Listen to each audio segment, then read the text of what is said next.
करें साथी और आप सभी साथी। काफ़ी बातें आई हैं भिन्न भिन्न कोणों से और नजदीक करिए सर। मैं कहना यह चाहता हूँ कि आज़ादी पर काफ़ी कुछ बातें हो चुकी हैं और हमारे बीच भी हम जो बैठे हुए हैं उसमें थोड़ी भिन्न राय हो सकती है, लेकिन कुल मिला करके यह है कि अगर आज़ादी की बात करें तो जो कुछ दिख रहा है आज वर्तमान भारत में, विकास की जो गति है वो साफ साफ बताती है कि यहाँ के बड़े पूंजीपतियों के लिए आज़ादी है, उन्हीं के लिए लोकतंत्र है, उन्हीं के लिए नियम कानून है, उनको सारी आज़ादियाँ हैं, छूटे हैं। लेकिन एक भारी आबादी जो मजदूरों मेहनतकशों की है, किसानों की है, अलग अलग पेशे के गरीबों की है, अगर वो अपने हक हकूक़ के लिए, अपनी जायज़ मांगों के लिए भी अगर सड़कों पर उतरते हैं, जुलूस निकालते हैं, प्रदर्शन करते हैं, धरना लगाते हैं, तो साफ समझ में आ जाता है कि कितनी आज़ादी हासिल है हमको। फिर ये होता है कि आपके पास परमिशन है क्या, परमिशन लेके जुलूस निकाल रहे हैं, परमिशन है क्या कि आप जो है यहाँ सभा कर रहे हैं। तब यह सब सवाल आते हैं प्रशासन की ओर से। प्रशासन माने सत्ता का वो एक अंग है, उसकी ओर से यानी सत्ता की ओर से तरह तरह का अड़ंगा डाला जाता है। यानी अपनी आप जायज मांगों के लिए भी, उचित मांगों के लिए अगर आप अपनी आवाज बुलंद नहीं कर सकते, अगर आप शांतिपूर्ण ढंग से अनुशासित तरीके से भी लड़ रहे हैं और लड़ने नहीं दिया जाता है, कोशिश की जाती है कि आपके तेवर को जो है ठंडा कर दिया जाए और नहीं सुना जाता है तो लाठी बरसाई जाती है, फर्जी मुकदमे थोप करके जेलों में भर दिया जाता है, यहाँ तक कि गोलियां भी चलती हैं। इस देश का इतिहास गवाह आज़ादी के बाद का, हम उस पर संक्षेप में बात करना तो आएंगे कि कतई जो है बड़े पूंजीपतियों के अलावा बाकी तबकों के लिए, खासकर मेहनतकश तबकों के लिए कोई आज़ादी नहीं है। अगर ऐसा होता कि आज़ादी होती तो आज़ादी के थोड़ा पहले से लेकर के आज़ादी के बाद तक एक बड़ा किसान आंदोलन यहाँ हुआ था। तेलंगाना एक बड़ा क्षेत्र है देश में, अब तो अलग प्रदेश भी बन गया है। वहाँ का किसान आंदोलन 46 से शुरू हुआ, 51 तक लगभग चला। 47 में देश आज़ाद होगा 15 अगस्त को। लेकिन 15 अगस्त के बाद भी उस किसान आंदोलन के साथ, किसान आंदोलन में भागीदारी करने वाले लोगों के साथ, उस किसान आंदोलन की अगुवाई करने वाले लोगों के साथ, शक्तियों के साथ जो व्यवहार हुआ, कहीं से नहीं साबित हो रहा था कि यह जो है जनता के लिए आज़ादी है। जबकि नारा तो बड़ा अजीब लगता है कि यह लोकतंत्र है, जनता का है, जनता के लिए है, जनता के द्वारा है, लेकिन यह सब बकवास है। उस आंदोलन का जो दमन हुआ वह बताता है कि जनता के लिए यहाँ आज़ादी कतई नहीं हासिल है। फिर 1967 में पश्चिम बंगाल के नक्सलबाड़ी इलाके में किसानों का जो भयानक दमन हुआ और किसानों के साथ साथ मजदूरों का जो दमन हुआ, वो जग जाहिर है। इसमें कुछ लोग जानते भी हैं, बाकी लोगों को अगर मैंने चर्चा किया तो जानने की जरूरत भी है कौन सा आंदोलन हुआ था 1967 में। भयानक दमन हुआ।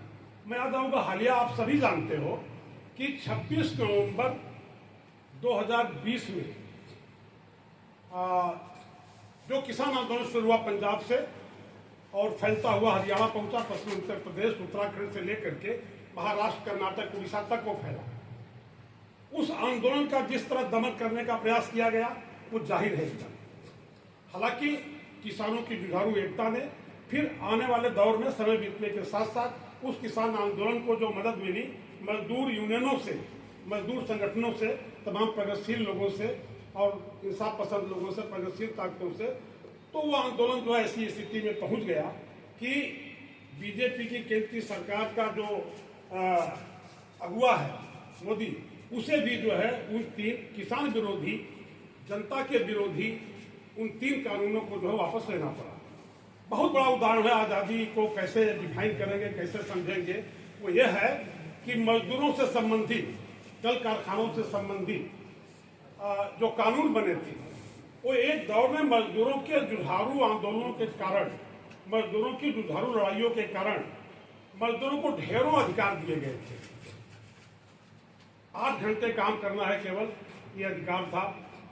मजदूरों के स्वास्थ्य के लिए जो है प्रत्येक कल कारखाने, प्रत्येक औद्योगिक शहरों में, कल कारखाने वाले शहरों में जो है अलग से चिकित्सालय खुले थे जो है, और अच्छी खासी सुविधाएं धीरे धीरे जो है मजदूरों को दी जा रही थी। लेकिन जब मजदूरों का संघर्ष थोड़ा कमजोर हुआ तो उस कमजोर संघर्ष का नाजायज फायदा उठा करके पूंजीपति वर्ग की सरकारें, वो देखिए यहाँ बात केवल बीजेपी की नहीं है, वो बीजेपी जो है मजदूरों, मेहनतकशों, किसानों, गरीबों की सबसे बड़ी दुश्मन है, बड़े पूंजीपतियों की सबसे बड़ी दोस्त है।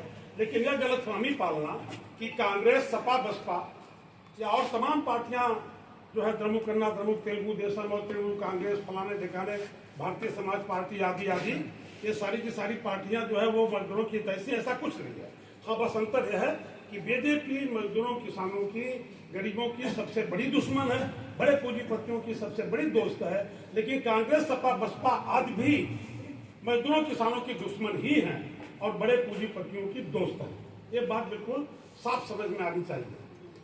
यही वजह है कि मैं कहना ये चाहता हूं कि 29 उन्हें मजदूरों से संबंधित जो कानून है उन्हें श्रम संहिता कहते हैं, 29 श्रम संहिताओं को 4 श्रम संहिताओं में बदला गया। और ये 4 श्रम संहिताएं जब सामने आई 29 श्रम संहिताओं की जगह पर, तो ढेरों मजदूर विरोधी जो है इसमें धाराएं जुड़ गई। मजदूरों पर दमन करने का, उन्हें अपने अंकुश में रखने का रास्ता बड़े पूंजीपतियों ने, कारखानों के मालिकों ने ढूंढ लिया। और ये 29 श्रम संहिताओं की जगह जो 4 श्रम संहिताएं बनी, ये घोर मजदूर विरोधी ही नहीं है, ये जन विरोधी भी है, किसान विरोधी भी हैं, पूरे देश के विकास के हिसाब से ये गड़बड़ है।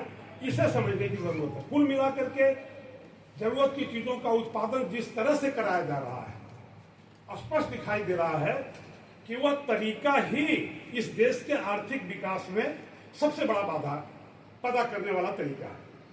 यहाँ के जरूरत के सामान को पैदा करने के जितने साधन हैं, वो चाहे जमीन हो, वो पानी हो, बिजली हो, पेट्रोल डीजल हो, खान खदान से निकलने वाली चीजें, कोयला वगैरह वगैरह हो, उत्पादन के सारे साधन, और सर्वोपर जो है मानव श्रम, ये जितने उत्पादन के साधन हैं, इन सभी का अगर ठीक ढंग से इस्तेमाल हुआ होता तो भारत आज आर्थिक विकास की दृष्टि से बहुत आगे जा रहा होता और बहुत आगे गया होता।